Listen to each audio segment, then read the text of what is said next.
Hello everyone and hello Libra. Itong reading na to ay para sa year 2026 ninyo. We will look into the energies for the year 2026 and anong mga advice cards ang gustong ibigay ng universe para sa iyo. Nawala tayo dito ng saglit but we are back, and if you are new here, welcome. Ang goal ng channel na to is to give guidance, sourcing the light from the creator with good intentions para may positive energies ang lahat.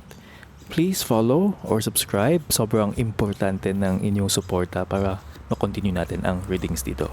So, your first two cards are the Queen of Wands and the King of Wands. Libra, kilala ang sign ninyo as a sign or a zodiac sign na medyo indecisive. But I can see here na you have two directions. You have two ideas or you have different ways of doing things. One is a feminine side, which is a Queen of Wands, and the other one is the King of Wands. Marami kayong ginagawa ngayon, or you have some projects, or maybe maybe trabaho yan, ambitions na iyong gustong gawin, but then hindi kayo makamove forward, or you are not sure kung ang susundin nyo ba ay left or right, up or down, black or white. Napakadaming pag-iisip around you that makes you want to kind of pause and gusto mong pag-isipan pero nangangati ka ng gawin. Some of you may have something to do with ideas pagdating sa mga plans with the family. It's all about ambition. It's all about career. Parang kung family ito, something na may kinalaman sa paglago ng buhay ng mga malapit sa inyo. Kung sa work nyo naman, ito ay all about paano nyo may improve yung income ninyo. You have the Page of Cups here, and this is telling me na you are in this position wherein hindi mo pa to, may excitement dito, but then hindi mo pa siya sobrang gamay. That's why, hence, this is why may pagtatalo between the Queen of Wands energy and the King of Wands. They are both wands, yes. Isa lang yung direction na gusto nilang gawin, but the ways of doing things are magkaiba. Libra, in the past, you have been waiting, you have been trying your best to stay patient, but at the same time, nakita ko medyo nag-chicken out kayo. Parang medyo takot kayo sa mga nangyari before and things that have been going around you. Parang may konti kang pagkainip. At the same time, kasi hindi kayo ganoon katiwala sa sarili ninyo. Hindi kayo nagtitiwala sa pwedeng mangyari sa buhay ninyo. Or kung ito ay may kinalaman man sa ibang tao, hindi kayo believe or hindi kayo ganoon katiwala na mararating, ma-achieve yung mga ina-aspire ninyo for yourself and for other people. Kasi nakikita ko dito in the past, para kayong bahala na, hindi nyo binibigyan ng ganun kataas na kumpiyansa. You have the King of Pentacles energy, but this is reversed. This is telling me na sa right now, ang nakikita ninyo or feeling ninyo, kulang yung resources ninyo, kulang yung time, you don't have a lot of connections, or somehow parang feeling mo nalilimitahan ka kung ano yung posible mong gawin with the amount of resources that you have. Pwedeng may kinalaman to sa work mo, sa career mo, but in general, it just feels like kulang ka pa ng mahihinga ng tulong, kulang ka sa kukuhaan ng expert opinion, makukulangan ka sa mga tao na alam mong pwedeng tumulong sa'yo. But then, right now, ito nga there is this feeling of disconnect. Parang dumadagdag ito doon sa iniisip mo na hindi ko na alam kung anong gagawin ko. Tapos ito pa, parang pakiramdam ko, wala naman akong maasahan. So ito yung mga nangyayari around you. This may not be for everyone, but ito yung general na energies na pinapakita ng cards. Libra, you have in the future is the Six of Cups. There is a lot of happiness, memories, looking back to what has happened before. You will find inspiration pagdating sa past. You will find inspiration doon sa mga successes na nagawa mo na. Nakikita ko rin dito that there will be some people that will remind you how good you were and how good you are right now and what else can you have, yung potential mo na pwede mo pang gawin. May taong magpapaalala sa inyo nun. Maaaring nakakwentuhan mo lang siya, maaari na makamustahan mo lang siya, ganyan. Pero bigla na lang na parang, wow, oo nga no, parang hindi mo yun mahanap sa sarili mo pero may ibang taong pwedeng magsabi sa'yo. Minsan kasi Libra, pagka gulong-gulo na yung isip mo, minsan hindi ka ganon ka bilis maniwala sa sarili mo ulit. Mahirap magtiwala sa sarili mo dahil naisip mo na lahat ng pwede mong gawin. Pakiramdam mo, ginawa mo na lahat ng pwede mong gawin. Nakakapagod din siyang mag-isip. Nakakapagod mag-isip. Ito yung nararamdaman ko dito sa inyo. Marami sa inyo mayroong issues with money, mayroong issues with business. Puro ito yun puro passion to So it's most likely sa karamihan may kinalaman to sa paggawa ng pera. You also have the Four of Wands in reverse and you also have the Five of Wands in reverse. Other people around you, lalo yung mga malalapit sa inyo, it doesn't feel like they are happy or they are not celebrating. This is in relation to you. Siguro somehow gusto ka nilang matulungan or there's just this feeling na hindi sila ganun ka excited. They are rooting for you but hindi sila ganun, kumbaga walang panalo. So parang hindi ganun ka taas yung energy. But it doesn't mean na malungkot to. You have the Five of Wands here. You are not being aggressive or you are not, hindi aggressive. You are not, hindi mo nilalabanan yung nangyayari. Ibig sabihin nito, kung minsan nararamdaman mo na walang nangyayari, hindi ka din yung sobrang panic. Parang somehow meron kang stillness sa isip mo. Naka-chill ka na, okay, kailangan kong kumilos, pero hindi din ako magwawala. So ang ganda nito Libra, ito yung nakikita kong magandang katangian na dito sa situation na to. Because you still have the peace, you still have the calm, you still have that precise control. Kung kailan mo ba gagamitin, kailan mo palalabasin yung dragon. Or kung kailan ka action, ano yung action na gagawin mo.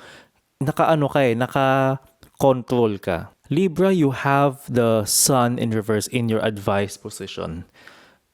This is letting you know na wag masyadong maging complacent or wag masyadong maging sobrang gastos, wag sobrang celebrate ng bagay kung hindi naman ganun kailangan.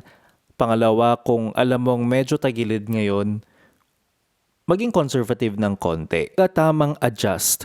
Kung hindi sobrang successful ngayon, then yung gastos mo, iayon mo doon sa nagiging pasok ng pera mo. Or kung sobra naman na okay ngayon, then why not? Go ahead. Kasi yun yung sinasabi dito, kailangan mong i-match yung paglabas-pasok ng pera. Kung kulang yung pumapasok, then wag masyadong gumastos.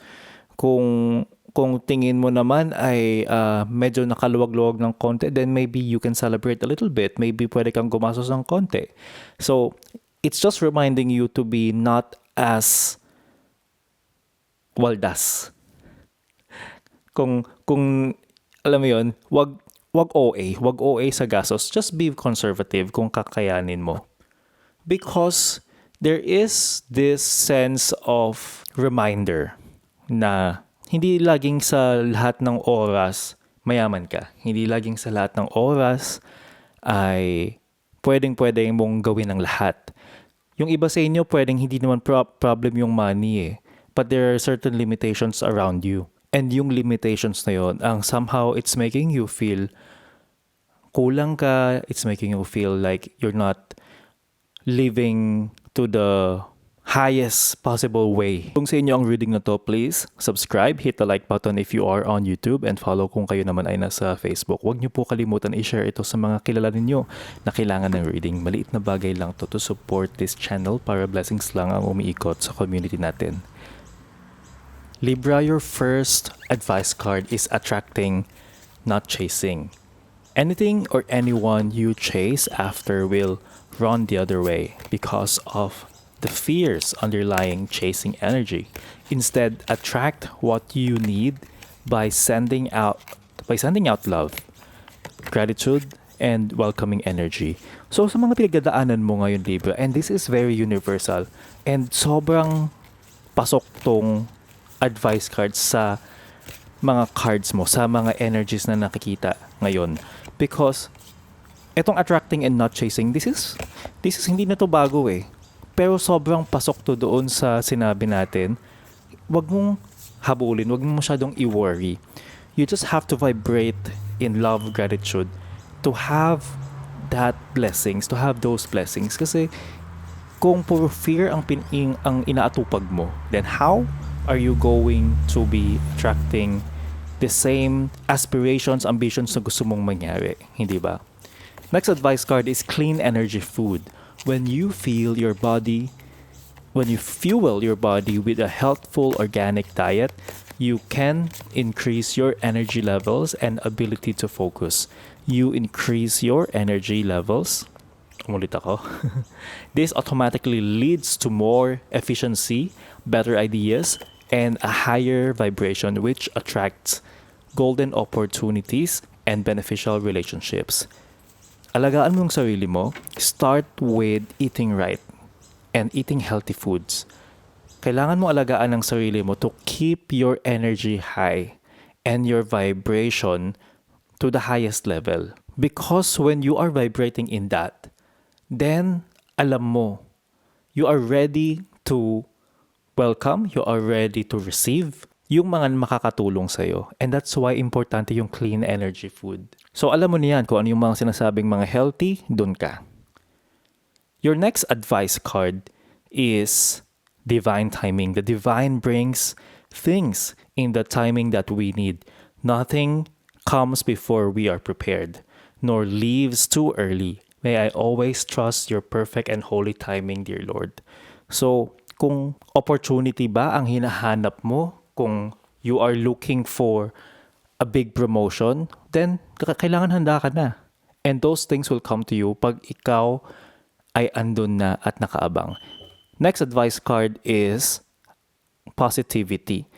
If you can find even one thing to be grateful for, it will restore you to the light.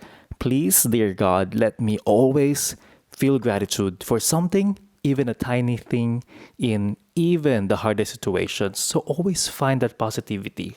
There is always something that you will be grateful for. And yun ang kailangan mong tandaan. Always be grateful, maging thankful. Next advice card is aging. I am one with unlimited love beyond all seeming restrictions of age. I am filled with joy, energy, and beauty. A vessel for the divine Shakti. Ano pang edad mo? Kailangan pinibigyan mo yung sarili mo ng karapatan na maramdaman yung saya, na magkaroon ng magandang energy, and alagaan mo yung sarili mo through beauty rituals, beauty self-care. Walang kinalaman dito ang edad. Hindi dapat nagiging restriction ang edad sa kahit ano pa yan. Kahit gaano pa kataas ang pangarap mong yan, kahit ilang taon ka na, bakit mo bibigyan ng limitation ng sarili mo?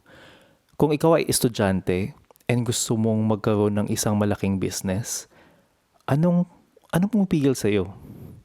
Hindi ba? Try and do it. Next advice card is abundance. Divine Beloved, please show me how to feel fully deserving to receive. I release my ego's plan and open to being a vehicle for abundance. Hindi ba? Fully deserving to receive. Ask and pray to feel that you are deserving. Actually, kailangan alam mo sa sarili mo na you deserve it. You deserve all the love, you deserve all the kayamanan. Your next advice card is food, nourishment, relationships, and health. Ano ba yung sinabi natin kanina?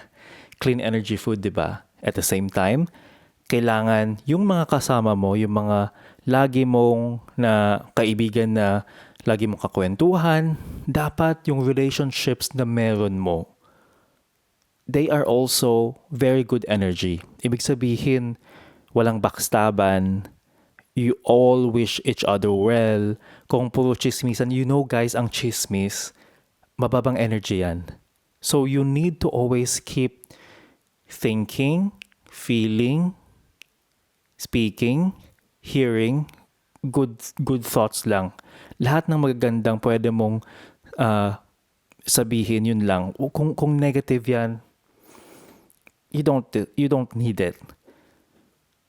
Your next advice card is Spring, Awakening, Projects, and Renewal. So marami kang ginagawa ngayon and this is the time na natututo ka. Marami kang na-discover ngayon. Your next advice card is Butterfly, Rebirth. You can reinvent yourself, open to the rewards of change. You have brilliance to share with the world. Love every part of your journey. So madami kang nga natututunan ngayon. Siguro, you were made for other bigger things, diba? And you really just have to embrace the process of learning. Huwag kang matakot na makita mo sa sarili mo na, wow, mayroon pa pala akong hindi alam. Yung alam ko pala dati mali. Akala ko ganito yon. So you have to be open to that because maganda yun. When you're realizing that, na may mga matututunan ka pa, you have humility, then you are opening yourselves up to more learnings. Natututo ka lalo kasi alam mo sa sarili mo, doon mo na-realize na, ay may mali pala ako, hindi pala ako perfecto. Akala ko perfecto ako. Akala ko ang galing ko na hindi pa pala.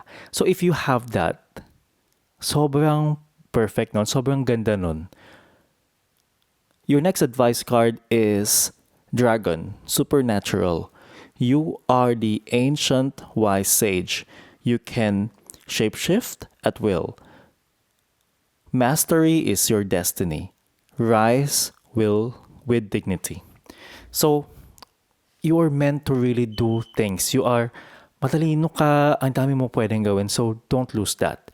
Your next advice card is Fox Clever. You are swift and smart. Solutions to problems are easily found. Always listen to your instincts. Resources surround you. Be open to romance. Oh, ang ganda nun, di ba? So always follow your instincts and matalino ka, you know what to do, and just keep your energy high, magtiwala ka sa sarili mo. Yan ang forecast ninyo for this month, for this year, 2026. Subscribe on YouTube and follow Hula Juan on Facebook para may aabangan kang forecast for your sign. Always remember, sa lahat ng gagawin mong desisyon, dapat mabuti ang iyong intensyon.